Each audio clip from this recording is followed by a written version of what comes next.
Okay. So where we left off in the class last time was with the Diathys stress model. And basically, it's a model that kind of shows the trajectory towards the first killing with a serial killer. And we went through the biological disposition and maladaptive coping skills, which results in this dissociative process where the individual stops recognizing the difference between fantasy and reality. And so they start acting out that fantasy world in the real world. And then that leads to the first kill. And as I mentioned, the most difficult part about treating serial killers is that after the first kill, it doesn't take any of these other things to result in the second, third, or fourth kill, meaning that we can help them with self-esteem, self-control. We can put them on medications for their sexual dysfunction. We have good medications for the arousal issues. We can give them positive coping skills, and that won't stop the second, third, and fourth kill because it's already been rewarded in the brain system and the dopaminergic areas of the brain. And so it's pretty assured that it'll happen again, okay? Now, to end our conversation about serial killing and that, I want to talk about probably the most extreme type of serial killers. And this is where content can get even more sensitive than where we left off last Thursday. So again, if you feel yourself triggering to this information, please go ahead and leave the class and turn off the recording. Okay. So I want to talk about, first of all, what is the typical serial killer? Okay. And they tend to be, on average, again, this is average, a white male in their late 20s to early 30s. And typically, serial killers kill within their own race, okay? The method of strangulations is usually hands-on. They describe it as wanting to feel the life leave the individual. So strangulation and stabbing are the more popular methods. Okay. And I mentioned this before with Ted Bundy. Victims are selected because they have a shared specific characteristic. So, for example, Ted Bundy chose young women with long hair that were parted down the middle. Okay. And they have this kind of preference, as you would say. Okay. And again, if you think about this component, it really has to do with that fantasy. Ted Bundy was rejected by women who had long hair split down the middle. So he had these fantasies of trying to figure out who they are to dominate them and control them. Okay. The lust murder, which is probably the most brutal type, is a subtype of a serial killer. These tend to be the most sadistic and brutal types of crime, and they're committed almost exclusively against women. But as I mentioned in our beginning of the conversation, we are starting to see a slow tick up of female offenders, and there's a few that belong in the sadistic, brutal lust murder category. But it's still exclusively, we're talking 98% women as a victim. And we see that there are two types of offenders in this category. We have the organized non-social, okay, and the disorganized asocial, okay. And we'll kind of go through each one of these. So when we talk about the organized non-social, it's someone who really has an indifference for the well-being of others. Okay, these are kind of those categories of psychopathology, right? Indifferent for the well-being of others, self-centered, narcissistic, manipulative, and cunning. They usually live away from the crime scene, and the crime appears very controlled and methodological. Okay, an organized non-social is someone who is usually middle class. They have working skills. They're usually in an occupation. They kind of the Gacy's of the group and the Bundys of the group. They tend to have social skills. And what we find is all of these things. It's a manipulative type of crime. It's usually something you don't do within your own neighborhood. You do it away from the neighborhood. And probably if I were to choose, if I were able to choose the type of serial killer, lust serial killer that I would want to be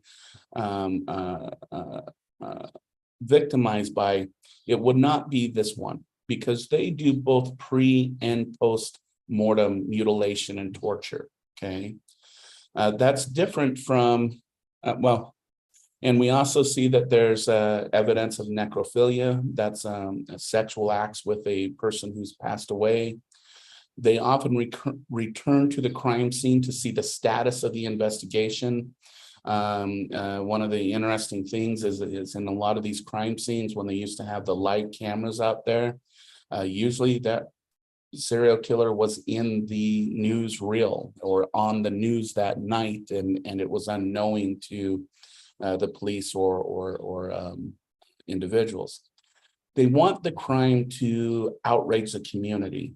They feel he is getting even with society for whatever society he thinks society has done wrong to him or against him. Okay. As I mentioned, I would not want to be a victim of one of these individuals, because a disorganized asocial only does post-mortem mutilation and torture. Okay, and this is going to be the kind of a difference.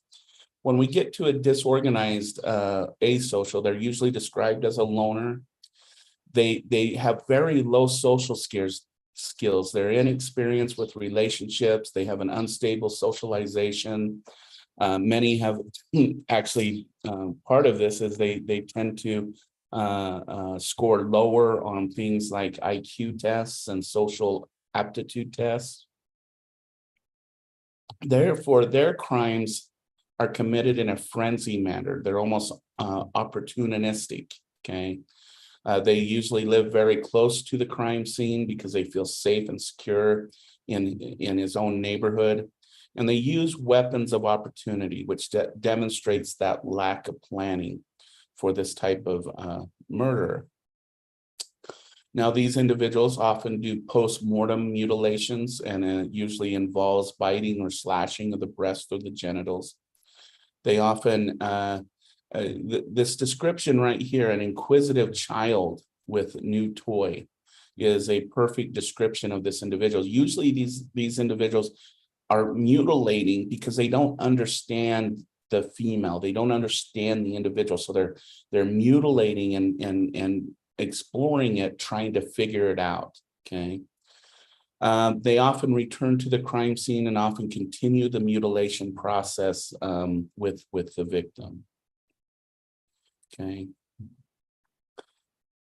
And probably two of the best examples of lust killers were James Russell Odom and James Clayton Lawson, which interestingly, they met in a mental institution.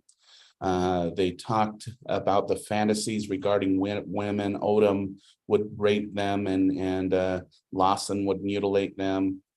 And so after they were released, this is a rare example of a team serial killing group. They started kidnapping, raping, and brutally mutilating women. Whoops. And it was kind of, and this is kind of an eerie thing. Lawson was quoted as saying, "I wanted to cut her body so she would not look like a person and destroy her so she would not exist. I did not rape that girl. I only wanted to destroy her."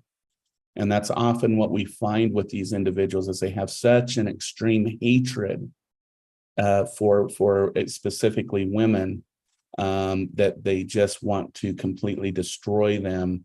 Again, when we go to that definition of evil, they want to destroy them physically, psychologically, and morally.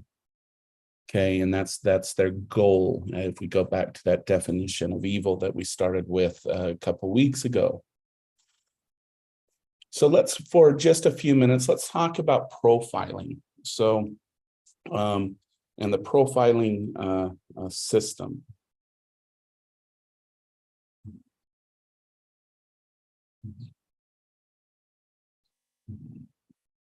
Okay. Profiling, when we're profiling killers, we should start with the first documented case of a profiling. It was in New York City in the 1950s with someone called the Mad Bomber, who would go and randomly bomb different places. And then he was one of those that was kind of would watch what happened. Okay. And the first one to do it was a psychiatrist named James Russell, who constructed the following profile. He predicted that it would be a white male between the age of 40 and 50 that would live with an aunt or a sister, hates his father, loves his mother. And interesting, this is the interesting part to me. He even predicted that he would wear a double-breasted suit when he was apprehended. Okay. And we'll get back to this in just a minute. When doing profiling, there's two things that need to be separated and looked at separated. The first one is the signature, and that is something that is done to fulfill or satisfy the offender's emotional state. What is the drive of the crime? And that's different from what's called the modus operandi. And that is what is needed to complete the crime itself. So what was used, how was the victim overpowered? And these two things have to be analyzed separately, because the modus operandi can tell you about the mindset of the individual that then will lead to the signature of why the individual committed that crime in the first place. And things to look for example, at a crime scene. What can a crime scene tell you about the offender? It can tell you things like age, race, motive. So again, if the victim is white, the offender is most likely white. If was able to carry heavy objects around, or if the body was moved around, it's probably more of a younger person versus an older person. And those types of things, all those things can tell you about the crime scene. The motive can be taken because if it's missing, the weapon is missing, those kinds of things, that's kind of going to go to that non-social organized individual. If the weapon is there, the body is in the open, that's going to be a motive of an asocial murder. Okay, so this kind of gets into that. So if it's an organized crime scene, the body is hidden, weapon removed from the scene, appears to be well planned, the victim is a specific target, restraints often used, and aggression take place before death. This is going to go down to that organized, non-social type of offender, which you then instantly know that this is probably an individual that lives away from the crime scene, probably has some type of transportation that took him to the location, and then that's going to lead your investigation on where you're going to canvass for the offender. In a disorganized crime scene, the body is not hidden, the weapon is present, appears to be spontaneous. Victim has, so this probably means a victim may be an acquaintance. An aggression or post-mortem mutilation, if there's any of those signs. This again tells the investigators that they need to canvass locally within a 6-block radius of the location.